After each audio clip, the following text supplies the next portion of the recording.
So, have you ever had someone live in your house with you, perhaps with you and your husband and your kids, or just you and your husband? It could be a sister, or it could be a father-in-law or a mother-in-law, or maybe your mother or father.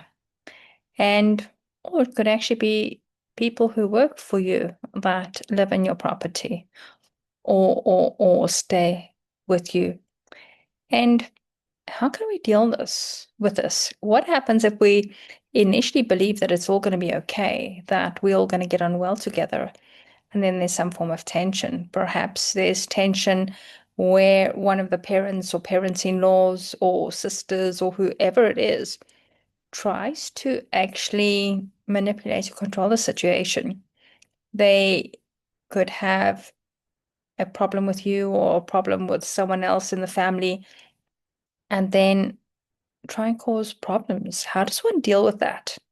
So it can actually make the situation quite difficult because how do you then turn around and say to this family member or this person who's working for you or your father or mother-in-law or whoever it is that, sorry, we want you to leave because that could cause huge frictions in your marriage or in your family.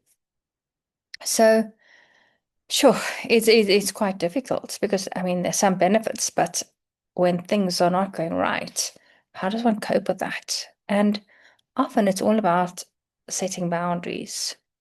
It's saying, what are you comfortable with? Working out how things should be or what they can or can't do, but can you actually tell them that?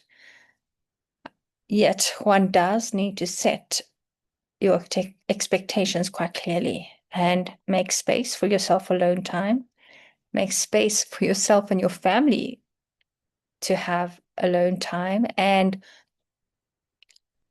also, if that person doesn't like that or not happy with that, one needs to communicate, learn to say perhaps those things you don't really want to say, yet for the peace, for the sanity, for the relationships, for perhaps your and your husband's relationship.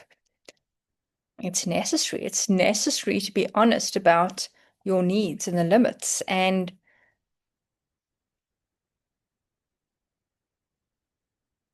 if one doesn't, then what happens? That marriage is going to break down, that family is going to break down. So it's important to set the boundaries and set the limits, and even beforehand to write down your expectations and your needs and what you expect from that person and what they can expect from you as well. And if they are not happy with what you are offering, then perhaps it's important for them to make another plan. But setting these things up initially is vitally important. Otherwise, it can cause down a breakdown of a relationship, of a family, of a husband and wife.